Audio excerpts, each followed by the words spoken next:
Shalom Uvracha, le passage du Yutet Cheshvan, le 19 Cheshvan, Siman Chavtet, 29e chapitre de Igeret HaKodesh.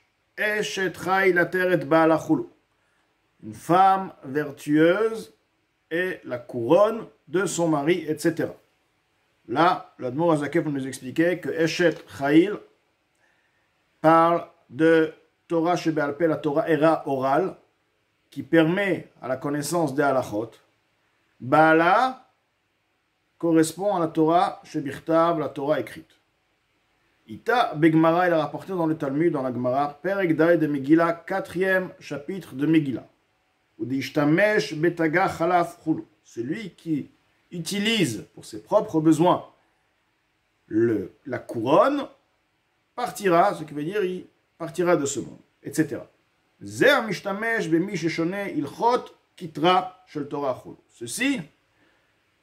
parle de celui qui utilise une personne qui étudie particulièrement les halachot qui sont kitra shel Torah, la couronne de la Torah, etc. Tana dve Eliyahu, par la suite, la Gemara nous dit, Tana dve Eliyahu, nous avons appris dans la maison de par Eliyahu Hanavi, celui qui étudie les lois, les halachot, il est certain, etc. Ce qui veut dire il sera sûr d'avoir le Gan Eden et Olam Haba. Il faut comprendre pourquoi les halachot sont appelés par le nom de couronne de la Torah. Première question. Aussi, pourquoi uniquement celui qui révise, qui étudie les halachot, cette personne méritera d'avoir le Olam Haba, velo shar divrei Torah, et non pas le reste de la Torah. Étant donné que Tanat Ve'Eliyahu nous précise halachot, ceci veut dire halachot, et pas les autres contextes de la Torah, midrashim, agadot, pshat, remez, drash, sod. Pourquoi juste les halachot, le lien entre le Haba et les halachot. Aussi comprendre des paroles de nos maîtres de mémoire bénis. Les Perek Yudalev de Menachot, le 11e Perek chapitre du traité Menachot. Afilu Loshana Adam et la Perek Echad Shachrit. Une personne qui n'a pas le temps d'étudier la Torah, mais il va se consacrer le matin à étudier un Perek, un chapitre. Chulu et un chapitre, etc. Ça veut dire par la suite un chapitre le soir. Yatsa et Dechovato, il est quitte de son obligation, l'obligation d'étudier la Torah jour et nuit. Velama et Yatsa et Dechovato, bishar divrei Torah. Là, l'Admor Hazaken demande pourquoi cette personne ne se rend pas quitte, ne peut pas se rendre quitte par l'étude du reste de la Torah, Midrashim, Agadot, etc. Parce que Perek veut dire un chapitre. Et lorsqu'on dit un chapitre, là-bas dans la Gemara, on parle d'un chapitre de Mishnah. Donc on reste encore dans le contexte de halacha, spécifiquement la halacha. Donc, qu'est-ce qu'il y a de particulier à la halacha? Achmouda Zot, ceci est connu. Tout de même, c'est ce qui est connu, Mashekata va Arizal. Ce que l'Arizal a écrit, chez Kol Adam mi Israël, Tzarech Lavo Begilgulim Rabim. Toute personne d'Israël doit revenir de par de nombreuses réincarnations Ad sheikayem kol tariag mitzvot Torah, jusqu'à ce qu'il puisse réaliser toutes les 613 commandements de la Torah, b'machshava, dibur u'maaseh, de par la pensée, par la parole et l'action. C'est-à-dire que il y a des mitzvot qui sont liés à la pensée, qui sont liés à la parole, à l'action.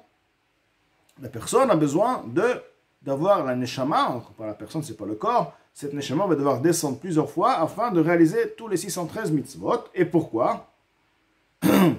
Les hashlim, les voucher nafsho, pour parfaire les habits de son âme, car les mitzvot vont faire un habit. À travers les mitzvot sont ceux qui vont créer, si on veut, un habit, un levouche à la neshama. Et pour pouvoir avoir tous les habits nécessaires pour la neshama, il est nécessaire de faire toutes les mitzvot ou les taknam et de les rectifier.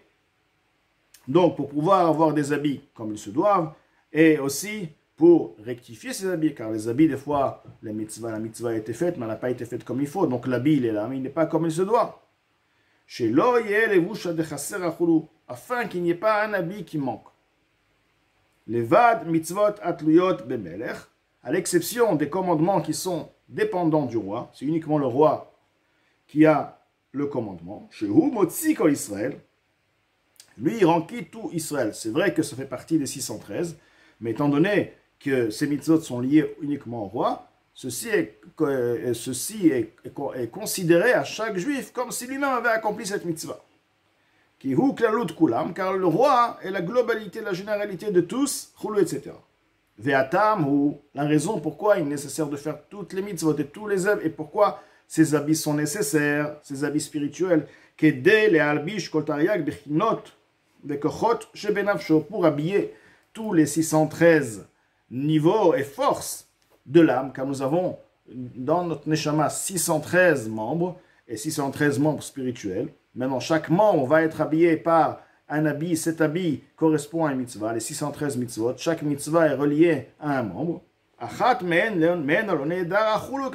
ne manque pas même une, car la neshama, elle va monter pour pouvoir jouir de la lumière divine. Elle a besoin d'avoir, comme expliqué par la suite, des habits. Ces habits vont lui permettre de percevoir la révélation d'Hachem, donc c'est ce plaisir-là.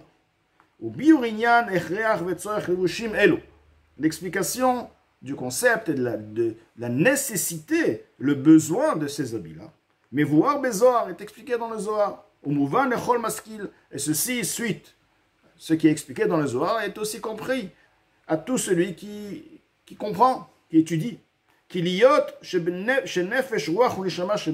Du fait que l'âme de la personne qui a en elle ces trois niveaux, nefesh, ruach, neshama, hen, bechinat, nivraim, sont un niveau, sont une créature. La neshama est une créature. De la même manière qu'Hachem a créé le monde, a créé une neshama. Nefesh, ruach, neshama sont des créatures. Ve'i efshar yeshum nivra, il n'est pas possible à aucune créature, sans exception, le'asik shum asaga babore ve'yotzer hakol, de pouvoir saisir, de pouvoir comprendre une compréhension, une connaissance dans le Créateur, c'est-à-dire un niveau de révélation qui est directement lié avec le Créateur. Ve'yotzer hakol, celui qui créa tout. En sof baruch hu, le niveau infini, béni il est. C'est-à-dire que d'un côté, HaKadosh Baruch Hu, il veut récompenser la personne. Pour récompenser cette personne, il veut lui donner de la divinité, le niveau de divinité qui est lié, qui n'est pas appelé créature. Le niveau de divinité, c'est Hachem. Maintenant, de l'autre côté, c'est une créature. Comment une créature, elle ne peut pas comprendre, elle ne peut pas saisir, elle ne peut pas profiter, avoir une révélation en elle de divinité, comme elle est pure dans son origine. Même une fois qu'Akadosh Baruch Hu, effectivement, il a éclairé par sa lumière, il a émané de manière à ce qu'il y ait un enchaînement, un niveau, deux niveaux, donc des niveaux à l'infini qui descendent, madrigot rabot, de nombreuses étapes, madriga achra madriga, niveau après niveau, et ceci veut dire, ce sont en effet quoi? Des contractions, des rétractions, des réductions puissantes, Uluvushim rabim, et de nombreux habits, ve'atsumim, et puissants, et yuduim et yudechen, qui sont connus à ceux qui connaissent la sagesse de la Kabbalah. Donc là, il t'expliquait longuement le système de la réduction de lumière, comment la création du monde fut, etc. Venikreim be'idra rabba, beshem seharot, ils sont appelés dans l'idra rabba par le nom les cheveux. Que veut dire les cheveux? Un cheveu pousse, vit, mais la vitalité est très très très réduite au point que lorsque on se coupe les cheveux, on sent pas on a pas mal. Pourquoi? Le cheveu a une vie en lui. Pourquoi on ne sent pas le mal? Parce que la lumière, la vitalité est très très très très réduite. Donc là on fait référence à la réduction de la lumière d'Akadosh Baruch Hu pour créer les mondes et on compare aux cheveux, à la vitalité qui est dans le cheveu. Ou Gdirtiv be Daniel, comme il est écrit dans Daniel, où arraché les cheveux de sa tête, Keamar Nakachulu, comme une laine pure, etc. Donc, on voit bien que, par là-bas de la divinité, donc de la lumière, on parle d'une lumière qui est très, très, très réduite, au point qu'elle est comparée à une vitalité du cheveu. Malgré toutes ces réductions de lumière, etc., lo yachla nefesh, c'est encore tout de même pas possible pour l'âme ou à ruach, ou même le niveau du ruach, de l'esprit, veneshama, ou le niveau de neshama, limisbal or, de pouvoir supporter la lumière, kitov, car elle est bonne, ou matok or v'chulu, la lumière est douce, etc. Comme il est écrit, l'achzot benoam Hashem, pour regarder, contempler, dans Teilim, il dit, l'achzot benoam Hashem, David Amelech, il dit, voir la douceur d'Akadosh Baruch Hu, la shoneimut est un langage de douceur, ve'arevut, ou metikut, une jouissance particulière, ve'ta'anug, un plaisir. Donc, on parle ici d'un plaisir intense. Atsum le'enketz, puissant à l'infini. Comme il est écrit dans un autre verset, c'est alors que tu vas jouir de la lumière de Hachem. Il va te rassasier par tzartzechut. Que veut dire tzartzechut? La shon tzachatzama. Il y a un langage de tzachatzama, une soif qui ne s'arrête pas, malgré qu'on lui donne à boire, malgré qu'elle reste toujours assoiffée. Donc c'est un plaisir qui ne s'arrête pas. C'est un assoiffement de plaisir, une jouissance qui ne s'arrête pas. Comme est écrit dans le Zohar. Donc un plaisir pur. Donc la neshama n'a pas en elle la capacité de recevoir ce niveau extraordinaire de révélation de plaisir, de douceur. Donc cette douceur, ce plaisir qui est donc infini, pur, de manière à ce qu'elle ne sort pas de son habit, de sa coquille.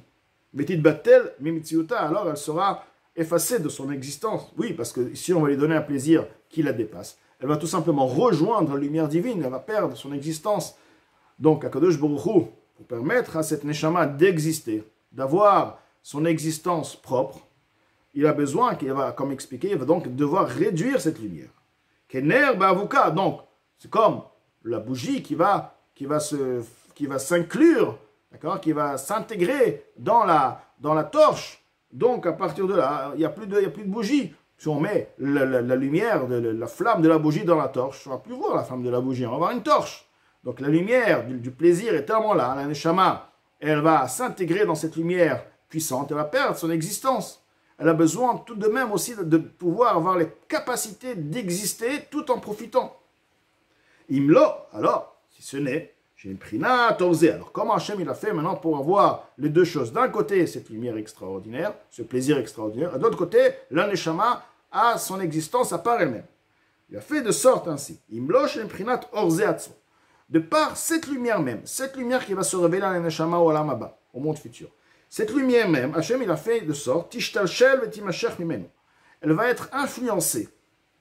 Partir de lui, ezo haram est une certaine lumière, un certain rayon, vraiment très très restreinte, bederech ishtalshelut, madriga achar madriga, de manière à ce qu'elle descende par un enchaînement, par un système de niveau à niveau, betzitsumim rabim, de par de nombreuses réductions de niveau, ad shibare mimena levush echad, au point, lorsqu'elle arrive à un certain stade, où elle est vraiment très très très réduite, là, un habit sera créé d'elle. Elle va devenir un habit pour la neshama. Levush echad nivra, une créature, me'en orze, me'ut orze, ce qui sera donc de la même nature de cette lumière qui va se révéler. D'ailleurs, c'est la source même de cet habit, de ce levush. Donc là, elle va devenir une création, une créature. Les albish nefesh, pour pouvoir habiller l'âme, ruach, ou le ruach, vaneshama, vederch, levush ze. Et c'est de par cet habit-là, l'intermédiaire de cet habit-là, shumen orze, dont cet habit, comme on a dit, il a les mêmes caractères, il ressemble à la lumière, cette lumière qui va se révéler. Alors, la neshama pourra, elle, profiter, jouir de ce rayon-là de lumière, ou la sigo de le comprendre, donc de manière à ce que ce plaisir lui pénètre totalement. Et là, elle ne s'effacera pas, elle restera toujours, elle ne perdra pas son existence à part elle-même. À l'exemple de celui qui regarde le soleil à travers un bout de verre, à à travers des, on va dire, des lunettes, Zacha ou Meira Rochulu, qui est pur et qui est clair, donc ceci va lui permettre de pouvoir regarder le soleil, Rochulu, etc. Nous trouvons aussi ça écrit dans la Torah. Vayavo Moshe betoch Anan, vayal Chulu Moshe. Il monta et Moshe pénétra au sein du Anan, donc du nuage, et vayal Chulu, et il est monté. Shnit la besh be'anan. Que veut dire il rentra dans le nuage? Il s'est habillé, le nuage est devenu un habit. Ve'ala, et il est monté vers A, et il a pu voir derech Anan à travers le nuage, etc. Comme il est écrit dans le Zohar, deuxième partie, page 210 et page 229. Donc là, l'Admour Hazaken nous a expliqué que l'habit, tout d'abord, pour que la Neshama puisse profiter, elle a besoin d'avoir les habits. Chaque membre de la Neshama doit avoir son habit pour que chaque membre profite. C'est pourquoi, donc, par la suite, il va nous expliquer les mitzvot sont là, car à travers par les mitzvot, chaque mitzvah va créer un habit pour la Neshama, et de sorte à pouvoir jouir de la révélation d'Akadosh Baruch Hu.